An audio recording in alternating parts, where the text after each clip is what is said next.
Well, fast food is usually that, fast, usually tasty, but probably not all that good for you. But did you ever think that your favourite burger or chicken could be fancy food? Well, a website called Fancy Fast Food shows you what you can do with takeaway. Now, have a look. This is a Big Mac meal before a makeover, and this is the same food, but made fancy. It's called McSteak and potatoes. You'll see that some of the bun has been turned into croutons as well. Now have a look, this is a KFC two-piece meal with corn, coleslaw and a bottle of water. And here it is as chicken corn chowder. Wow. Erik Trinidad is the mastermind behind fast food makeovers. He's about to demonstrate one for us. Good morning to you. Thanks for joining us today. We'll let you start working on the hamburger and chips you've brought in. But we've got to ask, why would you want to make fast food fancy? Well, originally this whole idea started from, are you familiar with the term foodie? Do you have that term in Australia?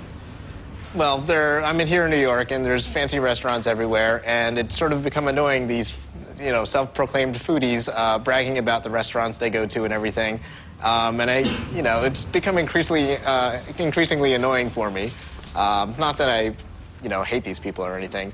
But this website was sort of made to sort of say, hey, you can be a gourmet and go to a fast food restaurant instead, and, just with a little bit of kitchen magic. So, Erik, show us what you've got there. So you've got a hamburger and chips in front of you, is that correct? Well, what I'm going to do is, chips. I actually have, here's my before shot. I'm converting this cheeseburger and chips meal and a Coke. And what I usually do is I first deconstruct all the elements down so I sort of know what I'm dealing with. Here I have the burger patty and the cheese. It sort of looks disgusting when it's crumbled up. I have the bun, pickles and onions. I've actually taken sesame seeds off of this bun, and I'm going to use these sesame seeds as a garnish. Wow, okay, so you pull it all apart. Yes. Yep. And then I collect kitchen gadgets for whatever reason, because I'm a guy and I like, tools in the kitchen. So what you do is you take this processed food and you add another process. You rinse out your onions and pickles and you melt the cheese in the microwave. It's easy. I've taken the burger patty and I've sort of made a mincemeat out of it, which I've made into a meatball. What I have here is what I'm going to do. I'm going to... This is the chips sort of pre-mashed already. It's a little dry now. It's under studio lights. And you sort of mash it into a small ball to make a croquette. You can stuff the cheese in it if you want, but, for the sake of time. What I've done over here is I've taken the bun and I've put it in the oven at 350 for about 15 minutes, and I made it really crusty. And then it crumbles down into breadcrumbs, which is sort of the effect I'm going to do for making it look like it's fried.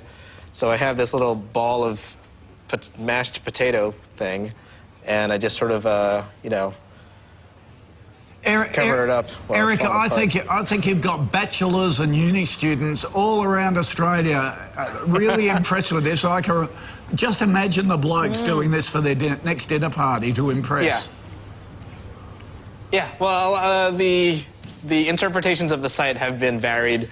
Like I said, I originally did this as a sort of an anti-foodie blog, but a lot of people think it's great because the economy is down and you can do this with little money, and some websites out there are hailing it for guys as what you can do to impress women. Erik, quick question, do you ever just eat the stuff straight?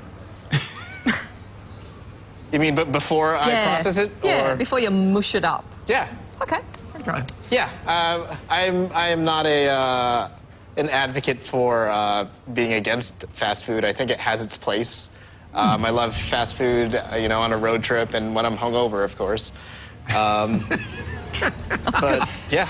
Well, there you go. It's got us thinking about fast food in a completely different light. Erik Trinidad, lovely to talk to you. Oh, sorry, we're just going to...